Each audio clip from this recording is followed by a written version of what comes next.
there's a lot of people that do need their help, and that's always the intention I have in my heart. But of course, to be recognized for it is really overwhelming, and it inspires me to go even more and to continue helping others, because I guess we are all we have.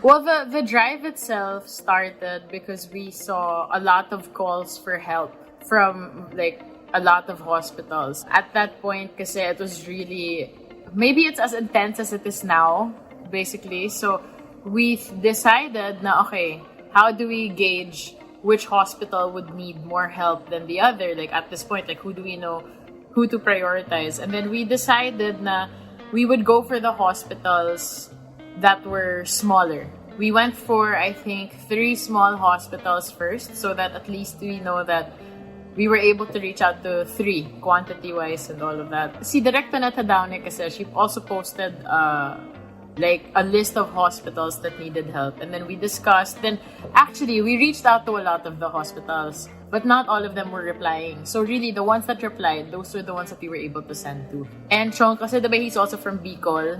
And diba, our vice president's also from Bicol. So they're connected in that sense. And then after the first 2-3 hospitals, we decided to turn our donations over na lang to the Office of the Vice President. That way, at least mas malawak yung reach namin, and at least we know that the donations were gonna go to where we would have intended them to go.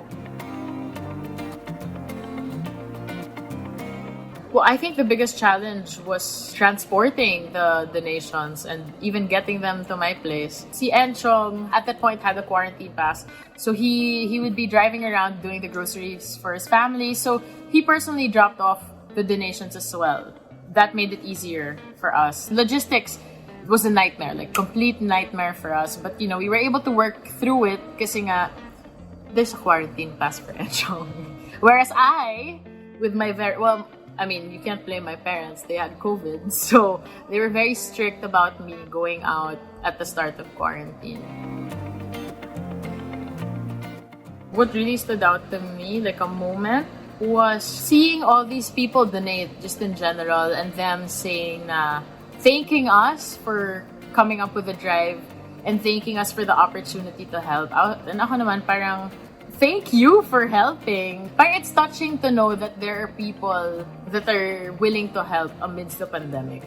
I mean, it's not easy for everybody. It hasn't been easy for everybody. And at that point, it was still like so overwhelming. And to see that there were a lot of people willing to help and that were gladly helping, it was very empowering, I guess, and very motivating. It was inspiring also na parang, okay, so what we're doing is right. This is good. This is good that we're doing this. My perspective has changed in the sense that my sense of caring for others has been heightened. Okay, perfect example, online shopping. Before, siguro early into the pandemic, I'd be like online shopping nonstop for whatever kahit hindi ko kailangan. But through the pandemic, I mean, aside from seeing that it's a complete waste of money to spend on things you don't really need, I realized that the money I could be spending could be given to people who need it more. Not only to people who need it more, I mean, hospitals, you know, resources that are more needed and more relevant. So there, I think it's really just a matter of realizing na, you know, this whole thing goes beyond yourself. It's not just you that's going through this pandemic. We're going through like collective vulnerability. We're going through collective hardship. And I feel like right now, more than ever, mas na-heighten yung sense of bayanihan ko, siguro. Like really more conscious about the people around me, especially those who aren't as privileged as I am.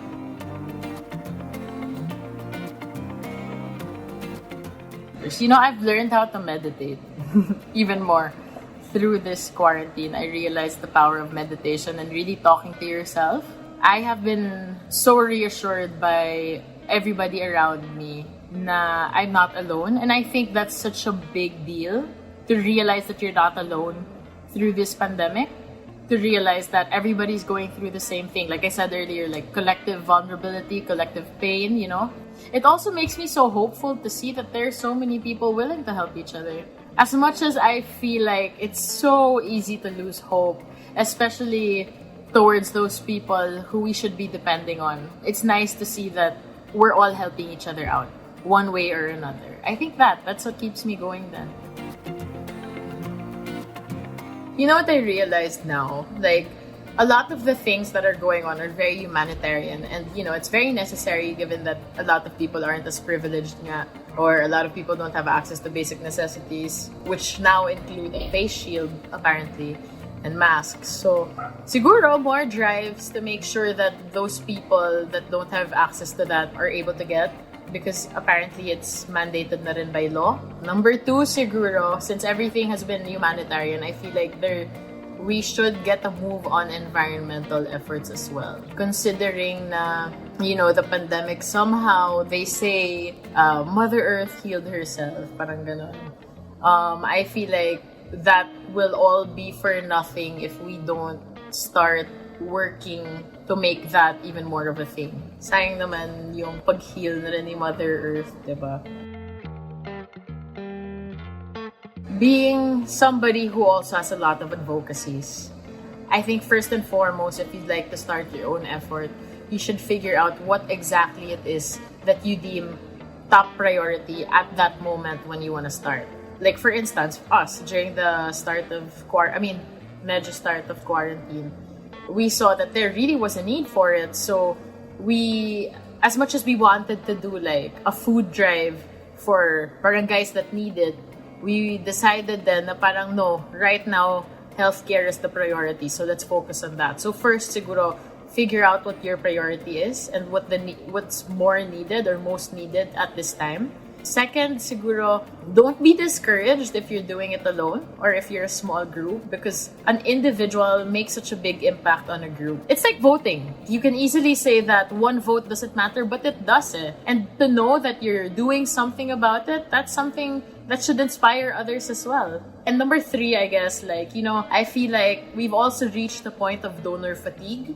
We're hitting a recession harder than we ever had before, and right now, it's a bit harder to find people that will donate to you. But I feel like at the end of the day, there are still people that will still give, and you shouldn't be discouraged if not a lot of people give, because any amount of help helps, regardless of how small or how big. The fact is you were able to help, and I think that's really all that matters. Through the pandemic, I signed with Save the Children Philippines. Majority of my advocacies are focused on helping save the children. They currently launched Project Aral, which is a resource thing for learning, especially those for the people who don't have access to education at the moment. It's like a temporary aid in the situation that we have now. You can help through donating to Save with Stories or Heroes from Home through Save the Children as well. Right now, kasi I realized my little brother, I think it's hard for children to understand what's going on. It's a lot for them to grasp, 5 months, 6 months of not being able to go out. And how do you properly explain that to a child? It's like they weren't even given a choice. So right now, kids have become more of my, focus in helping.